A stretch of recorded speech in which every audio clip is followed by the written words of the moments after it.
आज हम पढ़ेंगे एप्लीकेशन ऑफ गॉस लॉ।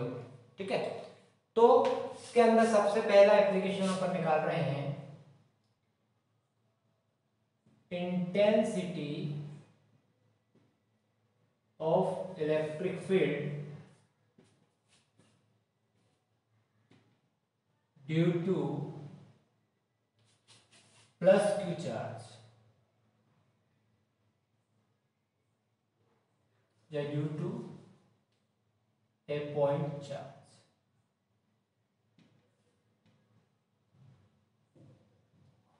तो बच्चों एक पॉइंट चार्ज के लिए आपको क्या निकालनी है?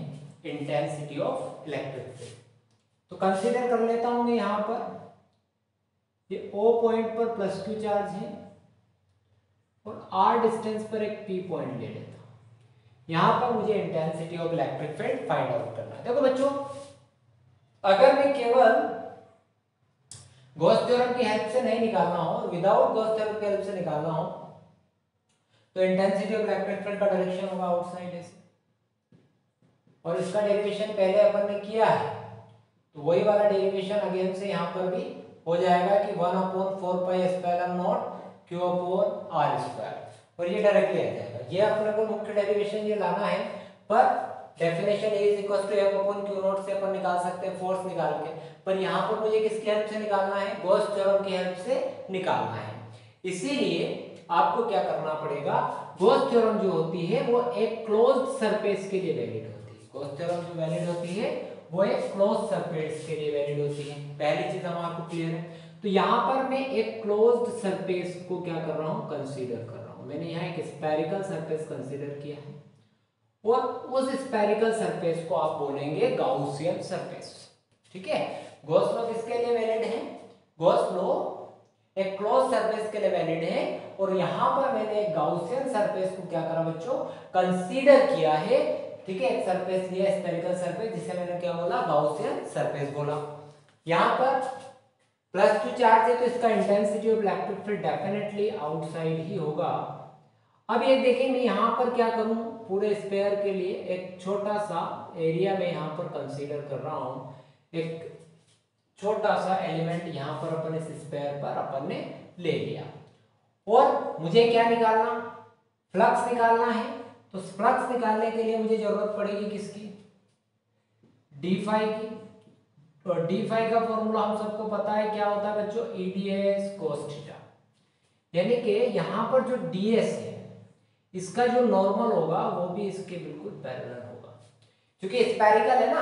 तो स्फेरिकल, कल भी अपन गॉस थ्योरम जो ली थी एक स्फेरिकल वाला लिया था, तो उसमें इसके पैरेलल लिया था। ठीक है, नॉर्मल ही जाएगा, तो स्फीयर का नॉर्मल ऐसे होगा। और नॉर्मल और इलेक्ट्रिक फील्ड के बीच में एंगल कितना हो गया बच्चों? देखो ध्यान से, दोनों पैरेलल है तो इनके बीच का एंगल हो गया 0 डिग्री। तो cos 0 का वैल्यू कितना होगा बच्चों? 1 होगा। तो ये हो गया बच्चों आपका ईडीएस। तो d phi is equal to E d S, इसको आप दे देना बच्चों इक्वेशन फर्स्ट। अब क्या करेंगे? मुझे पूरे सरफेस का चाहिए, तो electric flux of whole surface, flux of whole surface. तो होल सरफेस का जो इलेक्ट्रिक फ्लक्स हो गया वो क्या हो जाएगा? देखो, इसका इंटीग्रेट कर देते हैं। ठीक है, तो ये आपका लीनियर इंटीग्रेशन हो रहा है यहां पर। तो डी फाई का हो गया बच्चों फाई, ई कांस्टेंट, और ये हो गया आपका डीएस। ये आपका हो जाएगा बच्चों phi is equal to d S. अब आप देखें, एस क्या है यहां पर? एरिया ऑफ स्फीयर है। तो phi is equal to area of sphere क्या होता है बच्चों? 4 पाई आर स्क्वायर रेडियस। और गॉस थ्योरम क्या पढ़ी है अपन ने? बाय गॉस लॉ हमें पता है phi is equal to Q upon epsilon naught. इसको आपने सेकेंड दे दिया और इसको आपने थर्ड दे दिया। ठीक है, अब सेकेंड और थर्ड इक्वेशंस की बात करें, तो from equation second and third, ठीक है, क्या आ जाएगा? E into 4 pi r square q upon epsilon naught. तो E इज इक्वल टू बच्चों क्या हो जाएगा, ये 4 पाई आर स्क्वायर कहाँ चला जाएगा अपॉन में, तो 1 upon 4 pi epsilon naught q upon r square newton पर कूलम। ये आपका इंटेंसिटी ऑफ इलेक्ट्रिक फील्ड का फॉर्मूला आ गया। किसकी सहायता से निकाला आपने, देखो गॉस लॉ की हेल्प से अपन इंटेंसिटी ऑफ इलेक्ट्रिक फील्ड को डिराइव कर दिया। ठीक है, यानी कि आप क्या निकाल सकते हैं, गॉस थ्योरम की हेल्प से किसी का इलेक्ट्रिक फील्ड भी निकाला जा सकता है, ये अपने दिमाग में होनी चाहिए। दूसरी बात, अगर मैं गॉस थ्योरम की हेल्प से कूलम्ब्स इनवर्स स्क्वायर लॉ को प्रूव करूं, ठीक है, prove that Coulomb's inverse square law use Gauss theorem, तो कौन सा लेना है आपको, निकालना है यहां पर कूलम्ब्स लॉ निकालना है। ठीक है बच्चों, अब कूलम्ब्स लॉ आपको निकालना है, तो कूलम्ब्स लॉ निकालने के लिए गॉस थ्योरम का यूज करना है। ठीक है, अब देखो वही चीज है, +2 चार्ज भी लिया, पॉइंट पी भी लिया। यहां पर ये बात ध्यान रखें, मैं यहां पर एक चार्ज कंसीडर कर रहा हूं, टेस्ट चार्ज भी बोल सकते हैं, क्यू नॉट, मतलब क्यू कैपिटल क्यू ले लिया, या फिर आप यहां पर एक नया चार्ज क्यू नॉट भी ले सकते हैं, दोनों में कुछ भी ले लेना, कैपिटल क्यू ले, डिफरेंट दिखना चाहिए बस। फ्लक्स तो ऐसे कैसे निकलेगा बच्चों, ये वाला भी पोर्शन वही, यहां तक का सारा पोर्शन वही, चेंज क्या आएगा, फोर्स में। अब आपका जो फोर्स हो जाएगा बच्चों F is equal to significant, अब फोर्स किस पर, force on charge q, force on charge,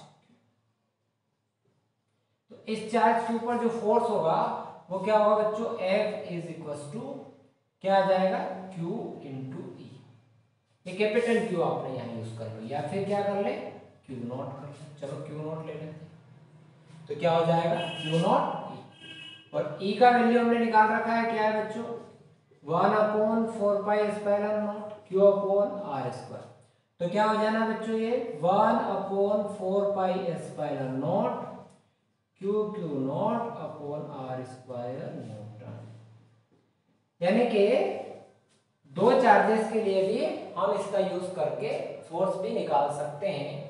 सीधे आप फोर्स के लिए फॉर्मूला भी किसकी हेल्प से निकाल सकते हैं, गॉस थ्योरम की हेल्प से निकाल सकते हैं। और भी एप्लीकेशन पर पढ़ेंगे, पर उससे पहले एक छोटा टॉपिक है जो कि पहले बीच में मैंने छोड़ दिया था, उसको अब कंप्लीट कर लेते हैं। ठीक है,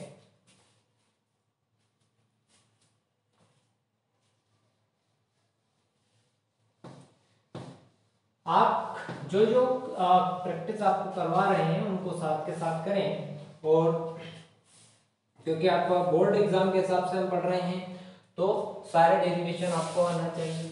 हाँ, अगर आप कंपटीशन के हिसाब से पढ़ रहे हैं तो डेरिवेशन आपके लिए जरूरी नहीं है, आप क्या करें, तो डायरेक्टली फॉर्मूला याद रख के भी आपका काम चल जाएगा, पर मेरे हिसाब से तो पूरा पढ़ना चाहिए विथ डेरिवेशन, सब चीजें अपने को आनी चाहिए। अच्छा, जरूरी नहीं है कि जिस फॉर्म में मैं आपको सिखा रहा हूँ आप उसी फॉर्म में करें, आप मेथड चेंज कर सकते हैं, तरीके बदल सकते हैं, ठीक है ना। अब मैं आपको बता रहा हूं continuous charge distribution, continuous distribution of charge,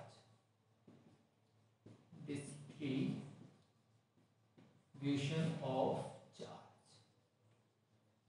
ठीक भाई, आवेशों को क्या करना है, बांटना है। मान लो ये एक कोई शीट अपन ने ले ली, इस पर अपन ने क्यू चार्ज दिया, तो ये जो क्यू चार्ज है ना बच्चों, ये क्यू चार्ज इस पर क्या हो जाएगा, इक्वली डिस्ट्रीब्यूट हो जाएगा सभी पॉइंट्स, डी क्यू इस टाइप से। आगे बात समझ, कहने का अर्थ क्या हो गया, क्यू इज इक्वल टू हम क्या लिख सकते हैं, ये लिख सकते हैं, या फिर सिग्मा डी। ओके, ये एक बात हो गई। तो जब डिस्ट्रीब्यूशन इक्वली होना है, इस प्रकार से होना है, तो जो चार्ज डेंसिटी है उनको मैं 3 टाइप्स से मैं बांट रहा हूं। सबसे पहला लीनियर चार्ज डेंसिटी,